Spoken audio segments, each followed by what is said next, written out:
우리 어렸을 때 들은 동화들이 참 이 많은 유익과 어떠한 이 열매를 줘요. 그쵸? 파랑새라는 이 파랑새라는 고전이 있습니다. 파랑새.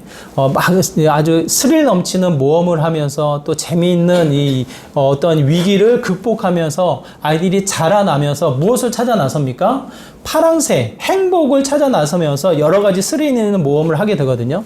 제 기억으로는 만화로 된 시리즈가 있었던 걸로 기억이 나요. 그래서 그 시리즈를 보면서 어떠한 모험을, 어떠한 흥미를 재미있게 펼쳐져 나가는 모습들을 보면서 참 재밌다 이렇게 제가 봤거든요. 근데 늘 끝은 뭐예요? 파랑새를 놓쳐요. 행복을 잡지를 못해요. 그런데 결국은 그 행복이, 그 파랑새가 어디에 있습니까? 결국은 집에 있는 거예요. 집에 행복이, 집에 이 파랑새가 있음에도 불구하고 사방을 돌아다니면서 모험을 하며 여러 가지 상황을, 어려움을 극복하며 찾아 나섰지만 집 안에 있는 행복을 찾지 못한 거예요. 그러면서 이 만화가 끝났던 이 이야기가 생각이 나거든요. 어렸을 때 봤던 이 만화임에도 불구하고 얼마나 이 선명한 기억에 남는지 참 행복이라는 것은 가까운 데 있구나.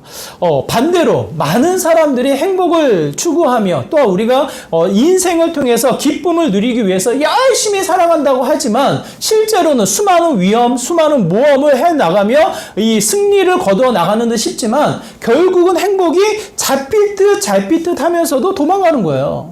가까이에 있는 행복을 놓쳐버리면서 살아가는 현대인들의 모습을 보았을 때에 이 표현은 하지 않지만 어떻게 표현을 합니까? 상당히 어리석은 자의 모습으로 세상에 쫓겨 살아가는 자들의 모습으로 우리가 보게 되어진다는 거예요. 또 하나의 동화를 보면 이 황금알을 낳는 거위가 있습니다. 하루에 아침마다 황금알을 낳는 거예요. 여러분 그런 황금알을 낳는 거위가 있다면 여러분 어떠시겠어요, 여러분? 아마 당장 직장을 그만두고 어떻게 합니까? 이제는 마음껏 즐기며 살아봐야겠다. 뭐 이런 생각하지 않겠어요? 매일매일 황금알을 낳아주는 거위인 거예요. 근데 그 동화가 어떻게 펼쳐집니까? 어떻게 마무리가 되어집니까? 이 하루에 하나를 낳는 황금알이 만족스럽지 않은 거예요. 어느덧 이 귀에 속삭이면서 이 거위를 갈라보자. 그 안에 황금알을 매일매일 낳으니까 그 안에는 얼마나 많은 황금, 우리가 상상할 수 없는 황금이 그곳에 놓여져 있겠냐. 속삭임 속에 무슨 일이 벌리게 됩니까? 어느덧 하루에 낳는 이 황금의 알에 만족하지 못하고 거위의 배를 가르는 거예요. 여러분 이 모습이 이 동화니까 그런가 보다. 참 어리석네 스쳐 지나가면 이게 진짜 우리 집안에 있는 일이라고 한번 생각해 보세요. 얼마나 혀를 차며 어리석다라고 이야기를 하겠습니까? 왜 그래요? 욕심이 내버려 두지 않는 거예요. 만족이라는 단어가 우리에게 찾아오질 않는 거예요. 늘상 갖지 못하는 것, 우리가 늘상 이루지 못했던 걸로 인해서 쫓기며 살아가며 마음의 평안, 마음의 이 성취감, 마음의 만족을 누리지 못하고 늘상 불안하며 쫓겨 살아가는 게 우리들의 모습이라는 거예요. 현대인의 모습. 그게 그냥 동화의 이야기로 흘려보내는 이야기가 아니라 참 많은 현대인들의 모습으로 어떻게 비춰집니까? 어리석게끔 표현되어지는 거예요. 오늘 본문도 마찬가지입니다. 하나님이 귀한 말씀을 주시면서 그 말씀을 받는 이들 누구예요? 하나님과 전혀 상관이 없는 자들이 아닙니다. 하나님이 택한 자녀들이고 하나님과 관계를 맺으며 너는 내 자녀이고 나는 너의 하나님이 될 것이다 라는 하나님의 이스라엘 백성, 택한 백성들을 향해서 주시는 메시지란 말이에요. 그 메시지를 주시면서 뭐라고 그들을 부르십니까? 어리석은 자들아 라고 부르시며 그들을 가리켜서 이야기를 하신단 말이에요. 1절의 말씀이. 아니 왜 어리석다고 이야기를 합니까? 우리 1절의 말씀 우리 다시 한번 읽기를 원하는데요. 1절입니다. 함께 했습니다. 시작. 어리석은 자는 그의 마음에 이르기를 하나님이 없다 하도다. 그들은 부패하여 가증한 악을 행함이요 선을 행하는 자 없도다. 뭐라고 기록되어져 있습니까? 하나님이 없다라는 거야. 실제로 이스라엘 백성들이 하나님이 없다, 나는 하나님 안 믿어 이렇게 이야기하는 사람들이 많지 않습니다. 이스라엘 백성, 바리새인들, 예수님을 십자가에 못 박혀 죽게 만든 바리새인들, 사두개인들, 그 믿음의 형태가 하나님이 없다 이야기하지 않는단 말이에요. 오늘날 믿지 않는 자들이, 무신론자들이 하나님 없다 이야기는 할 수 있지만 하나님의 택한 백성들이 나는 하나님 안 믿어요. 하나님 없습니다. 이렇게 이야기하기가 쉽지 않다고요. 그런데 왜 하나님이 1절의 말씀을 하고 계십니까? 왜 그래요? 하나님이 없다라고 말하는 것처럼 살고 있다라는 거예요. 신약에 오면 무슨 표현이 나오냐면 예수님이 비유를 하셔요. 어리석은 부자의 비유를 하셔요. 이 그림을 이렇게 그렸는데 렘브란트라는 네덜란드의 대표적인 화가예요. 빛과 어두움, 어두움과 빛을 조화롭게 명암을 사용해서 유화 그림을 그려가지고 네덜란드의 르네상스의 아주 대표적인 화가거든요. 그 화가가 어리석은 부자의 그림을 이와 같이 그립니다. 보면 어리석은 부자의 이 성경에서의 누가복음에서의 이야기는 이 풍년이 들어서 창고가 부족할 정도로 곡식이 쌓여진 거예요. 이 부자가 고민을 합니다. 어떻게 할까? 이 곡물들을 어떻게 보관할까? 이 창고를 헐어서 다시 짓고 그곳에 가득 곡물을 쌓아야겠다. 이와 같이 표현을 해요. 이 표현을, 이 화가는 이 당시의 표현으로는 이 이미지가 들어오지 않으니까 그림을 이렇게 그린 거예요. 이 수많은 둘러싸여져 있는 게 뭐냐면 재산 목록이에요. 재산 목록. 자신의 이 소유하고 있는 자신의 것으로 여겨지는 재산을 가득 쌓아놓고 무엇을 보고 있습니까? 소나기에 황금, 이 동전을 두고 이 황금을 바라보면서 기뻐하는 표정인 거예요. 기뻐하는 거예요. 여러분 그렇게 보이시나요? 그렇게 안 보이셔요? 잘 그린 그림이라니까요. 네덜란드의 대표적인 화가라니까요.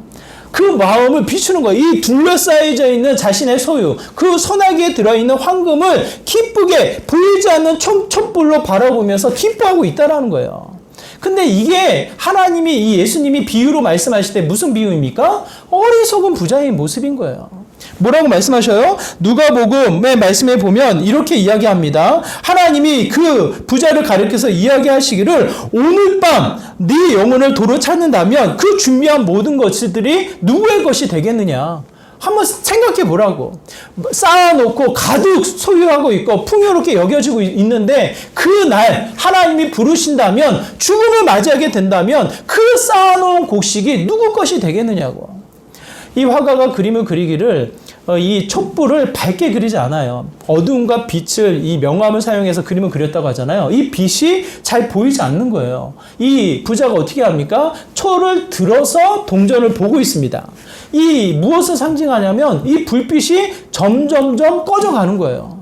점점점 꺼져가는 이 불빛이 어쩌면 너의 인생 아니겠냐고. 아무리 둘러싸여져 있는 이 소유가 있다 한들, 황금을 보며 지금 나에게 기쁨이 된다 한들, 이 촛불이 꺼져가면 보지도 못하고 누리지도 못하고 이 생명이 끊어지는 그 순간에는 뭡니까? 이게 누구의 것이 되겠냐고. 누구를 위해서 이와 같이 쌓아놓았냐는 하나님의 메시지가 주어지는 거예요. 그 앞에 이 그림으로는 잘 보이지 않는데 저울이 놓여져 있어요. 이 들면 추가되어서 이 무게를 다는, 황금의 무게를 달거나 자신의 소유를 다는 이 무게를 이 앞에 그려져 있는데 이 그림이 자신의 심판대가 나타난다는 거예요. 화가가.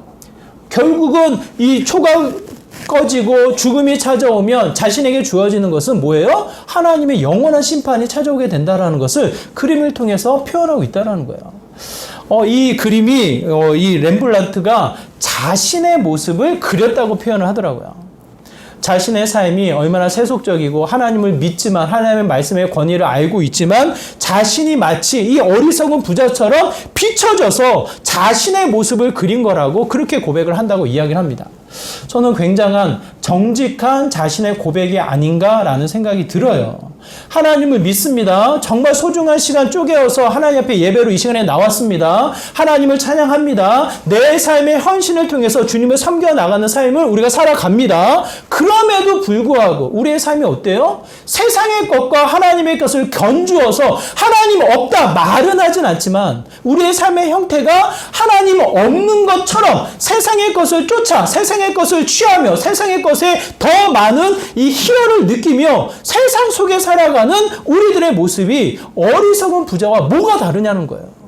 아무리 열심히 살고 아무리 많은 것을 쌓아놓는다 한들, 아무리 좋은 대학교, 좋은 직장에 간다 한들, 그것이 내 영혼의 생명을 끊어버린다면, 세상을 바라볼 수 있는 이 분별력을 놓쳐버리게 된다면 무엇이 세상의 사람들과 다르게 비춰질 수 있겠는가? 어리석은 부자의 이야기를 하고 있다는 거예요. 하나님을 모른다, 하나님이 없다, 그렇게 이야기하는 게 아니라니까요. 오늘 본문이 어리석다라는 이 표현이 나발이라는 단어예요. 나발이라는 단어를 들었을 때 생각나는 사건이 있지 않습니까, 여러분? 사무엘상 25장에 보면 다윗이 나발에게 사람들을 보내요. 이게 무슨 뜻이냐면 나발이 한 지역의 부자였던 거예요. 나발이 사람이에요, 사람. 고을의 나름대로 유지인 거예요, 유지. 그날이 무슨 날이냐면 털을 깎는 날이에요. 털을 깎는 날은 대체로 사람들이 모여가지고 한 마리 한 마리 털을 깎아야 되기 때문에 사람들을 섬길 수 있는 잔치를 벌립니다. 먹을 것을 풍성하게 준비해서 일을 하는 이들을 섬기고 지나가는 나그네에게도 음식을 나누며 이 일하는 현장을 축제의 장으로 바꾼단 말이에요. 그런 소식을 다윗이 듣고 이 나발에게 사람들을 보냅니다. 왜 사람을 보냅니까? 이 다윗을 비롯해서 다윗과 함께하는 군사들이 먹을 것이 없는 거예요. 배가 고픈 거예요. 그 양식을 좀 나눠줘라. 우리로 하여금 먹게 해라. 이러한 이 말을 통해서 다윗이 보냈다라는 것을 분명히 합니다. 다윗이 보냈다라고 이야기를 하고 음식을 청해라, 이 소년들을 보냅니다. 그 소년을 맞이한 나발이 어떻게 뭐라고 대답을 할까요? 사무엘상 25장 9절과 10절의 말씀인데요. 이렇게 고백을 합니다. 우리 한번 같이 읽어볼까요? 함께 있습니다. 시작. 다윗의 소년들이 가서 다윗의 이름으로 이 모든 말을 나발에게 말하기를 마침에 나발이 다윗의 사원들에게 대답하여 이르되 다윗은 누구며 이새의 아들은 누구냐? 요즘에 각기 주인에게 억지로 떠나는 종이 많도다. 다윗을 모른다는 거예요. 오히려 다른 종에게 도망가 있는 산적과도 같은 그런 존재가 아니냐. 주인의 어떤 노릇을 멋지 않고 도망쳐서 도망다니는 그 어떤 죄인이 아니냐라고 하며 다윗을 모함하는 일까지 벌리게 되어집니다. 누가요? 나발이. 자, 여기서 질문 드립니다. 나발이 정말 다윗을 몰랐을까요? 이새의 아들인 다윗을 전혀 모르고 왜 이런 자가 나에게 사람을 보냈냐, 몰라서 이렇게 이야기를 했을까요, 여러분? 그렇지 않은 거예요. 그 당시는 무적 상태예요. 정부가 없는 상태예요. 그냥 힘 있는 자가 이 약자를 뺏어가며 강탈을 하며 어떻게 합니까? 재산을 불리고 재산을 강탈하며 이 혼란기에 놓여져 있는 시대란 말이에요. 이 나발이 양을 깎을 수 있는 평화를 유지할 수 있었던 것, 나름대로는 이 자신의 가축을 가꿀 수 있었던 그 모든 근원이 무엇으로 시작되어집니까? 다윗과 그의 군사들이 그 가까운 지역에서 이 나발의 고을을 지켜줬다는 거예요. 나름대로의 국방력을 가지고 그 지역을 지켜줬으니 우리로 하여금 먹을 것을 취하게 하라. 당당한 합당한 요구를 하고 있다는 뜻이에요. 이 나발만 다윗을 몰랐을까? 나발만 다윗의 활약을 몰랐을까? 우리가 그렇게 생각할 수 있는데 바로 이어지면 나발의 부인인 아비가일이 이와 같은 소식을 듣고 자신의 남편이 다윗의 소년들을 그냥 보냈다라는 소식을 듣고 깜짝 놀라서 음식을 취해서 종들을 하여금 빨리 쫓아가라고 명령을 합니다. 그리고 가서 아비가일이 또 따라가요.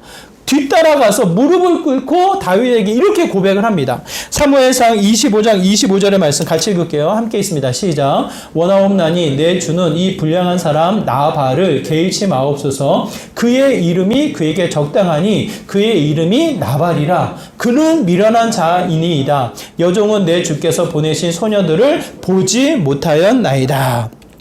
무슨 뜻이에요? 나발이 알았습니까? 몰랐습니까? 다윗이 누군지 알았습니까? 몰랐습니까? 다윗을 통해서 자신들이 평화를 누리며 이와 같이 가축을 생활을 할 수 있었다라는 일을 알았습니까? 몰랐습니까? 이 소년들을 그냥 보내면 무슨 일이 벌어질 것인지를 전혀 모르고 있는 거예요, 나발이. 다윗은 알았지만, 다윗의 사람들은 알았지만 그들에게 음식을 주는 것은 뭐예요? 기뻐하지 않은 거예요. 그냥 핑계를 대며 모른다 이야기하며 그들에게 음식을 나눠주는 일을 하지 않습니다. 그 일을 아비가일 아내가 알고 쫓아가서 그의 이름이 뭐라고요? 그의 이름이 나발인 거예요, 나발. 어리석은 장거에서 미련한 장거예요, 미련한 자. 얼마나 한치 앞을 알지 못했으면 이렇게 이야기합니까? 제발 용서해 주십시오. 남편을 욕하는 겁니까? 남편의 죄를 감싸 안는 아비가일의 모습인 거예요. 이 모습을 통해서 우리가 살필 수 있는 것은 진짜 한치 앞을 모르고 자신의 것을 취하고자 하는, 자신의 것을 나누는데 인색한 나발의 형태, 이 어리석음을 보여주고 있습니다. 하나님을 몰랐다가 아니에요. 다윗을 몰랐다가 아니에요. 뭐예요? 내 안에 여유가 없는 거예요. 세상 사람들과 다를 것이 없는, 더 많이 가지고 싶고 내가 더 많이 소유해야 되고 내가 더 많이 우리 가족들이 먹어야 하는 이 안으로 가득 채워져 있는 욕심이 아직 내 영혼을 자유롭게 하지 못하는 거예요. 그러다 보니 행동은 어떻습니까? 하나님이 없는 것처럼 행동해 나가는 죄인의 모습을 보여주고 있는 거예요. 그뿐만 아니라 예수님을 통해서 다시 한번 우리가 살펴본다면, 오늘 우리가 실로암이라는 찬양을 했는데요. 요한복음 9장에 보면 예수님께서 날 때부터 앞을 보지 못하는 소경, 장님, 이 앞을 보지 못한 시각장애인을 고치는 일을 합니다. 침을 뱉어서 진흙을 개서 눈에 바르고 실로암에 가서 이 눈을 씻으라는 거예요. 여러분, 질문 드릴게요. 이 소경이 예수님을 알았을까요? 몰랐을까요? 이건 좀 헷갈려. 예수님을 알았을까 몰랐을까 헷갈려. 그러면 제가 또 질문 드릴게요. 그 앞을 보지 못하는 이 소경이 예수님을 보았을까요? 안 보았을까요? 못 본 거예요. 예수님 얼굴 모르는 거예요. 누군지 알지 못하는 거예요. 예수님이 정확하게 누군지를 알지 못하는 거예요. 그럼에도 불구하고 예수님이 그에게 명령하시고 그의 눈을 뜨게 하시는 거예요. 놀라운 기적 아닙니까? 여러분, 하면 주변에 그런 일이 일어났다면 여러분 어떻게 하시겠어요? 어떻게 하시겠어요?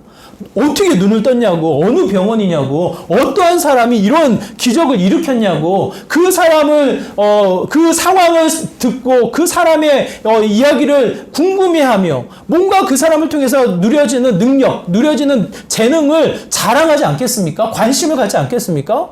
만약 그렇다면, 근데 여러분 잘 주목해 보세요. 요한복음 9장에 눈뜬 소경의 주변 사람들은 전혀 그 일을 인정하지 않습니다. 아니, 이 사람이 진짜 못 봤던 사람이야? 부모를 불러옵니다. 부모들에게 어찌된 일이냐? 이 사람이 진짜 못 봤냐? 맞습니다. 못 봤습니다. 근데 어떻게 나왔냐? 분명히 예수님을 통해서 고침을 받은 게 마을 사람들에게 소문이 났거든요. 근데 이 부모가 뭐라고 이야기합니까? 자기는 모릅니다. 분명한 것은 뭐예요? 분명한 것은 보지 못했다라는 거예요. 보지 못했는데 지금은 본다라는 거예요. 그 중간에 이루어지는 예수님의 역사, 예수님의 일, 예수님의 기적을 이야기하지 않습니다. 그 부모님들이 예수님을 몰라서 그런가요, 여러분? 몰라서 그랬을까요? 자신의 아들의 이야기인데, 자신의 아들이 보지 못했다가 봤는데 그 이름을 몰랐겠냐고, 예수님의 이름을 몰랐겠냐고요. 그 상황이 두려워서, 만약 예수님이 했다라고 이야기한다면 마치 예수님 편인 것처럼, 예수님을 전하는 것처럼 비춰질까봐 그 이야기를 내 입으로 내뱉지 못하는 거예요.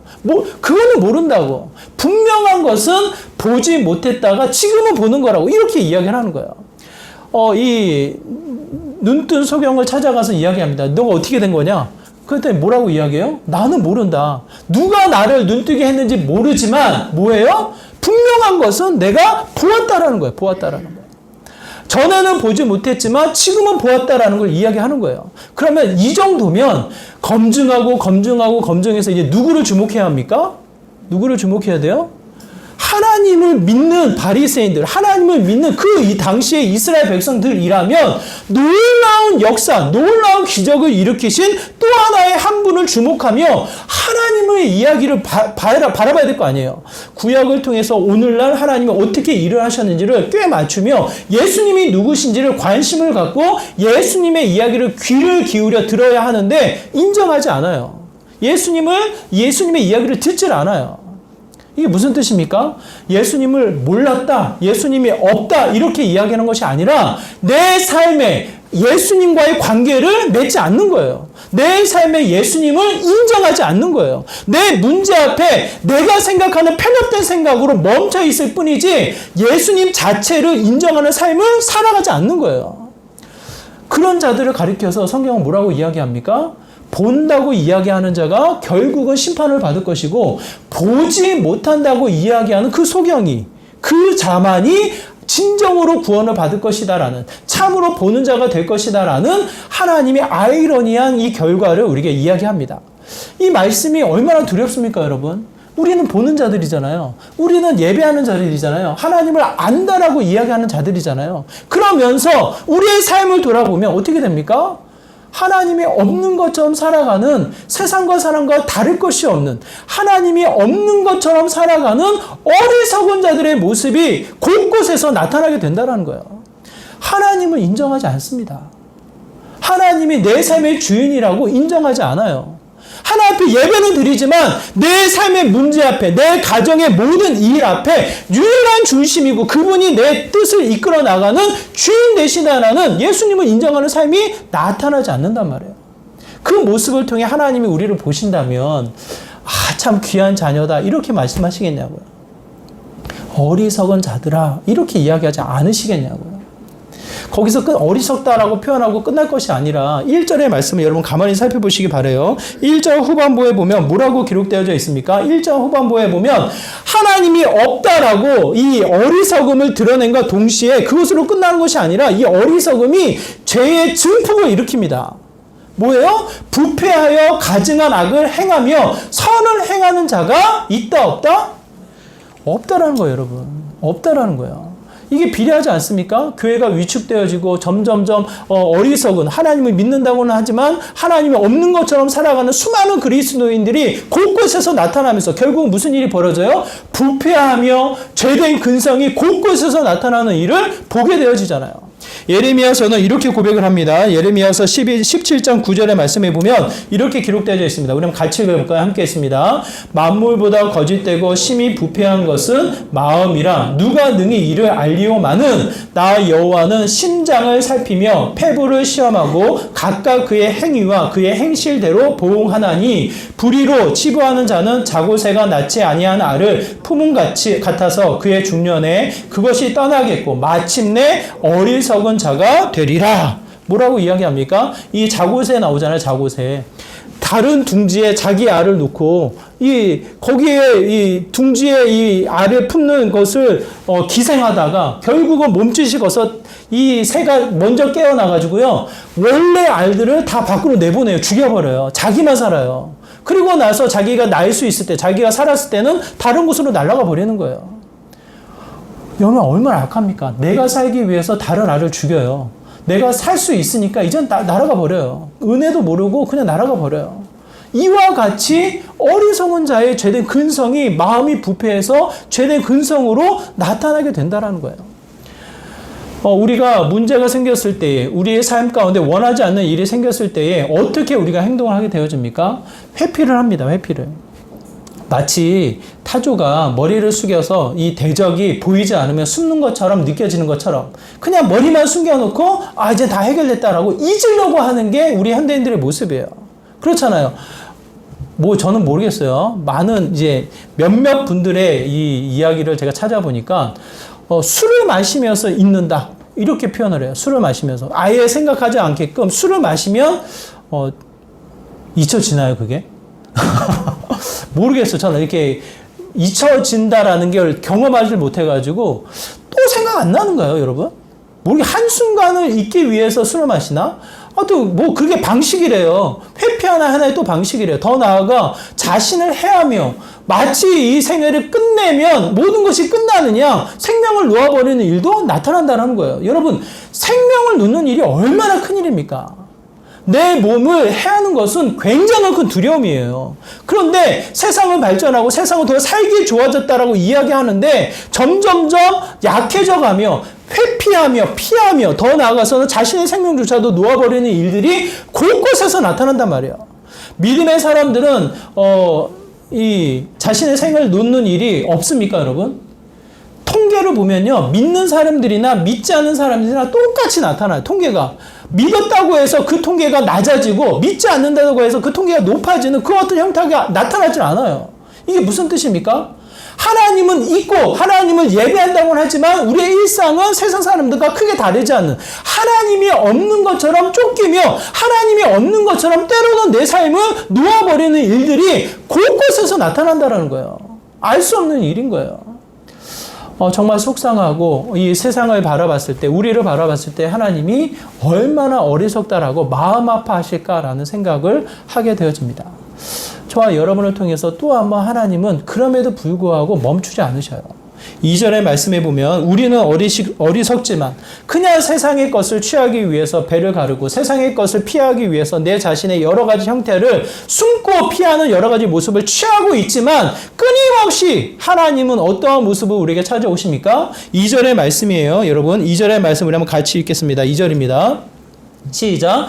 하나님이 하늘에서 인생을 굽어 살피사 지각이 있는 자와 하나님을 찾는 자가 있는가 보려 하신즉. 여러분, 하나님은 어떠한 분이십니까? 아담과 하와가 분명히 하나님이 주신 말씀을 지키지 못하고 선악을 알게 하는 나무를 취한 이후에 죄로 말미암아 두려워 그 나뭇가지로 숨어 있을 때에 하나님은 어떻게 하십니까? 이 녀석을 잡아서 혼내야겠다. 당장 쫓아가서 이 두려운 목소리로 그들을 찾으십니까? 그들 앞에 심판자로 임하십니까? 아니신 거예요. 그 아담과 하와를 찾아 나서며 다시 한번 그들을 이끌어 세우기 위해서 일하시는 분이 하나님이신 거예요. 당장에 죽여 심판, 그 죄에 대한 결과로 심판하면 모든 것이 끝나고 없어지지만 하나님은 그 심판을 어떻게 하십니까? 미루셔요. 왜 미루십니까? 그래, 이 땅에서 한번 두려운 삶을 살아봐라. 죄의 값을 충분히 치러라. 그런 뜻인가요, 여러분? 한번 여러분 살펴보세요. 정말 하나님이 심판이 목적이라면, 하나님이 죄된 이 행동을 결과로 벌하는 게 목적이라면 어떻게 하면 됩니까? 죄의 결과는 곧 사망이에요. 사망의 죽음으로 두려워 그 사망의 영원한 고통으로 내려가면 끝나는 거예요.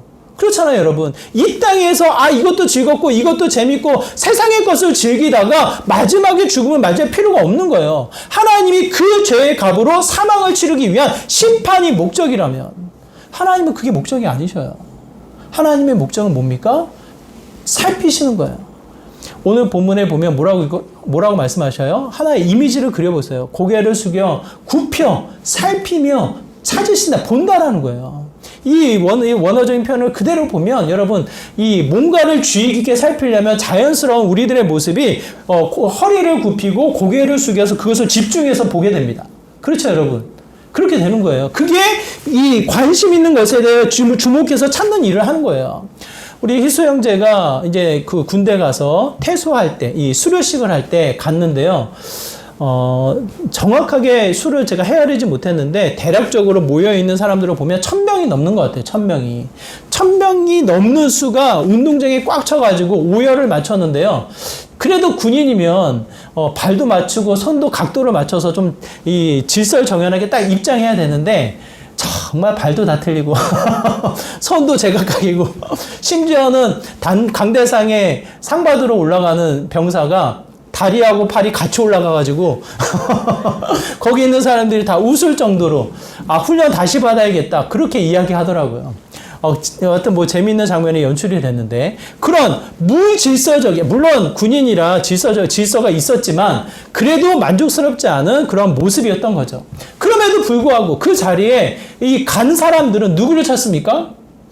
자기의 가족을 찾는 거예요. 우리는 당연히 희수를 찾는 거예요. 희수 형제가 어디에 있을까 안내되어진 이 그림을 보고 이쯤이겠다 해서 어디에 있는지를 계속 찾는 거예요. 뒤에 갔다 옆에 갔다 앞에 가면 잘 안 보일 것 같아서 뒤쪽으로 가려고 했더니 뒤쪽에 있는 조교들이 못 간다고 또 막고 막 사방을 돌아다니면서 찾는 거예요. 그러다가 시간이 돼서 이제 가시라고 부모님들 있는 가족들 있는 자녀들 있는 곳으로 가시라고 했을 때 뛰어가서 갑니다. 뛰어가서 갔을 때 희수 형제 찾는 게 쉬울까요? 어려울까요? 어려울 것 같죠? 진짜 어려울까요? 한눈에 들어와요. 한눈에 들어와요. 왜? 그곳을 주목하고 그것을 살피며 몸은 달려가고 있지만 시선은 흩어지지 않으니까. 그러니까 한눈에 들어와서 금방 찾았어요. 제가 제일 먼저 찾았고 그리고 나서 이제 우르르 와서 여기 있다고 제가 그렇게 희수를 맞이하는 장면을 제가 보게 됩니다. 아무리 많은 사람들이 놓여져 있어도 아무리 많은 학생들이 발표회를 한다고 해도 우리의 시선은 누구에게 꽂혀요? 내 자녀에게 꽂히는 거예요. 내 자녀를 찾는 것은 귀신같이 찾습니다. 그래서 그 자녀에게 주목해서 시선을 놓치지 않고 바라보시는 분, 그분이 누구셔요? 여호와 하나님이신 거예요. 우리는 어리석게도 이거 봤다가 저거 봤다가 이거 가지려고 했다가 저거 가졌다가 이거 없으면 떼썼다가 들어 누웠다가 세상의 사람과 다를 것이 없이 어리석게 살아가는 게 우리들의 모습이지만 하나님은 그런 자들을 향해서 어리석다 부르짖으면서도 또 한 번 우리를 향해 그 시선을 거두지 않으신다라는 거예요. 허리를 굽혀 다시 한번 고개를 숙여 우리 한 사람 한 사람을 집중하시며 지켜 바라보시며 하나님이 우리에게 눈을 마주치시는 거예요. 그러면서 때에 맞추어서 돕는 자를, 때에 맞추어서 구원자를 보내시는 분이 여호와 하나님이십니다.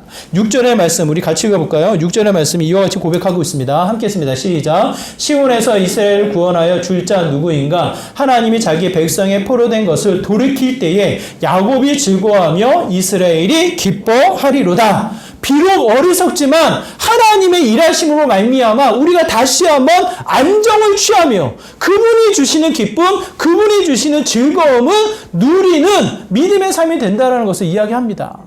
우리의 시선은 사방으로 흩어져 있지만 하나님이 우리의 시선을 끌어당기시는 거예요. 나를 봐라, 나를 봐라. 내가 지금 너를 바라보고 있잖아 라고 하며 눈을 마주치시며 그 시선을 바라보시고 누구보다 우리를 잘 아시는 하나님이 어떻게 하셔요? 때에 맞추어서 예수 그리스도를 이 땅에 보내셔서 참된 죄된 모든 근성을 해결하시고 하나님의 거룩한 자녀로 세워봤는데 부족함이 없도록 하나님이 먼저 일하시는 거예요. 지금도 성령 하나님을 통해서 끊임없이 우리와 동행하시는 분이 여호와 하나님이십니다. 그러므로 우리가 좀 더 철이 들어 우리의 시선을 세상으로, 우리의 소유를 이 세상의 것으로 욕심을 내며 달려갈 것이 아니라 어리석은 자로 머물 것이 아니라 조금만 더 우리의 시선을 끌어당겨 무엇을 해야 합니까, 여러분? 무엇을 해야 돼요? 우리 2절 말씀 다시 한번 볼까요? 2절의 말씀에 보면 이렇게 이야기합니다. 같이 읽을게요. 시작. 하나님이 하늘에서 인생을 굽어 살피사 지각이 있는 자와 하나님을 찾는 자가 있는가 보려 하신 즉 우리는 뭘 하면 됩니까?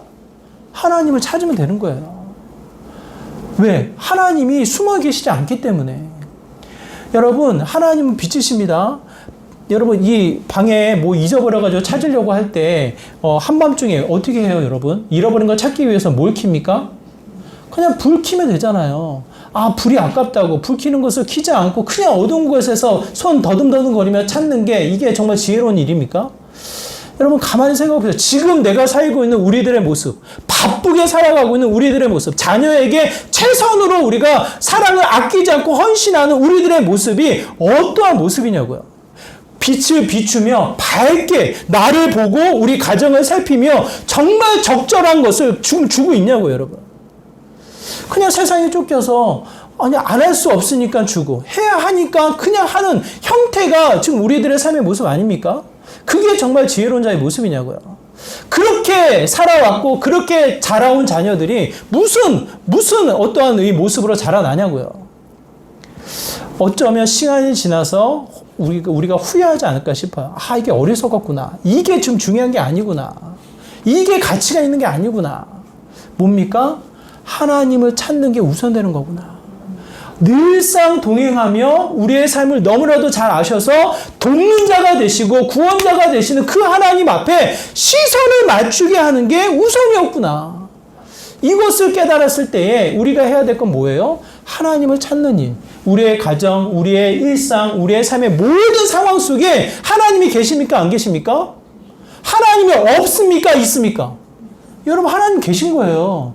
교회만, 기쁨의 교회만 계신 게 아니라고요. 이 순간에만 계신 게 아니라고요. 여러분이 피하고 싶은 그 모든 상황, 여러분이 해결해야 될 그 문제, 이건 진짜 아닌데라고 여겨주는 이 모든 순간들 속에 그냥 고개만 땅에 처박는다고 해서 이게 없어지는 게 아니라고요. 그냥 보이지 않는다고 해서 이게 지나가는 게 아니라고요. 어느 순간에 또 돋아올라서 나를 아프게 하고 나를 상처를 주고 끊임없이 이 문제가 반복적으로 나타나는 일을 우리가 경험하게 되어집니다. 결국은 뭐예요? 결국은 다시 그 자리에 임하시는 하나님을 찾아 그 하나님을 붙잡고 나아가는 게 우리들의 모습이어야 한다고요. 그 안에 기쁨과 즐거움과 하나님의 역사가 있다라는 거예요.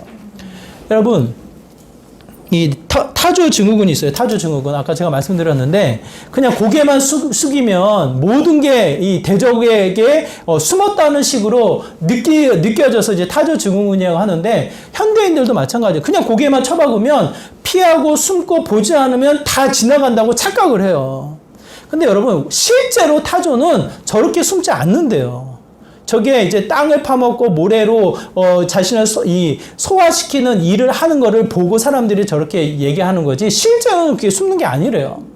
땅을 쳐박고 무슨 일을 하냐면 자신의 대적이 어느 정도 가까이 왔는지, 어느 정도의 무게인지, 이 타조가 귀가 굉장히 발달했다고 하네요. 땅의 진동을 통해서 그 거리와 무게를 측정하고 이제는 도망가야 될 때구나라는 걸 판단을 해서 80에서 90km로 달린다라는 거예요.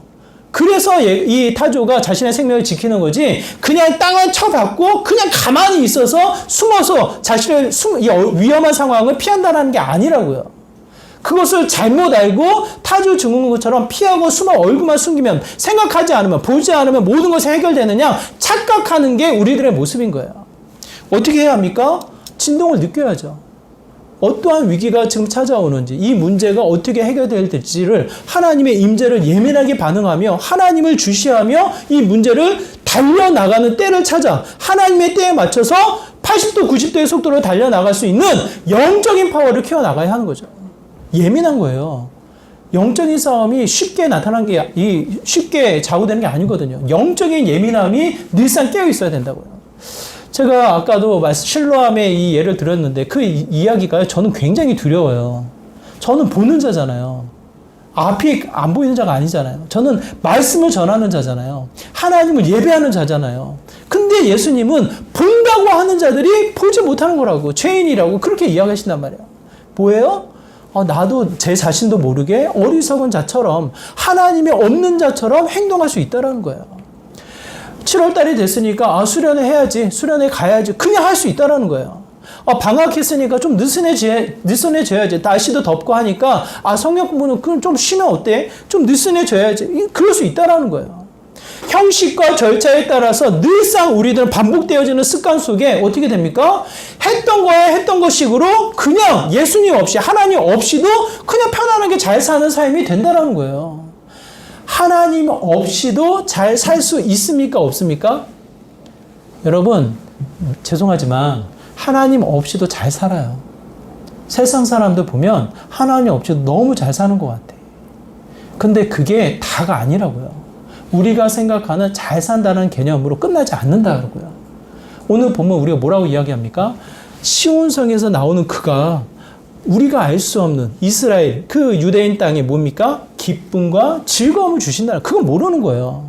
잘 사는 듯 싶지만 영원한 기쁨, 잘 사는 듯 싶지만 하나님 나라의 평안이 우리는 모르고 지나갈 수 있다는 거예요.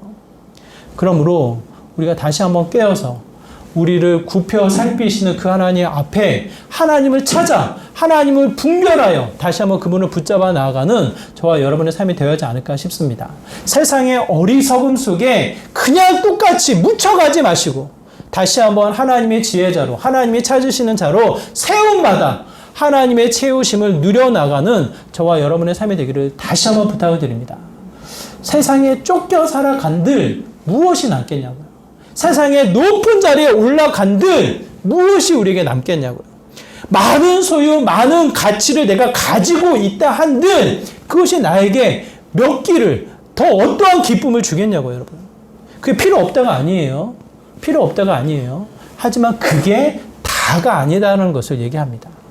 오늘 본문을 통해서 어리석은 자가 아닌 하나님이 찾으시는, 하나님을 찾고 그 안에 기쁨과 즐거움을 누려나가는 주의 거룩한 백성으로 자라나는 저와 여러분의 삶이 되시기를 주님의 이름으로 축원합니다. 우리 말씀을 기억하시면서 함께 기도하기 원해요. 어리석은 우리들의 삶을 내려놓게 하시고 다시 깨어 하나님이 찾으시는, 구별 살피시는 그 하나님 앞에 눈을 마주쳐서 참 기쁨과 평강과 즐거움을 누리는 믿음의 복된 삶이 되게 하여 주시옵소서라고 매 순간순간마다 우리에게 주어진 일상과 가정과 모든 모든 사회 활동 속에 주님을 찾게 하여 주시고 주님의 말씀에 깨어있는 믿음의 귀한 삶이 되게 하여 주시옵소서라고 이와 같은 마음으로 우리 함께 기도하며 나오도록 하겠습니다. 기도합니다. 하나님 아버지, 이 시간 간절한 마음으로 기도합니다. 우리의 삶이 주님의 일하심, 주님의 역사로 채워나가는 믿음의 귀한 삶이 되길 소망합니다. 세상의 어리석음에 하나님이 없다 말은 하지 않지만 하나님이 없는 것처럼 살아가는 어리석은 자들의 모습이 되지 않기를 소망합니다. 하나님, 고개를 굽혀 우리를 살피시는 그 하나님 앞에 눈을 마주치게 하여 주시고 주님을 붙잡게 하여 주시고 늘상 주님을 찾는 자가 되게 하여 주시고 주님의 말씀에 분별하여서 주님이 허락하신 기쁨과 평강을 누려나가는 믿음의 귀한 삶이 되게 하여 주시옵소서. 하나님 의지합니다. 주님을 따라갑니다. 주님을 붙잡기 원합니다. 다시 한번 주의 거룩한 백성들 주님의 지혜로 세움받아 나아가는 믿음의 귀한 자리가 되게 하여 주시옵소서. 주님,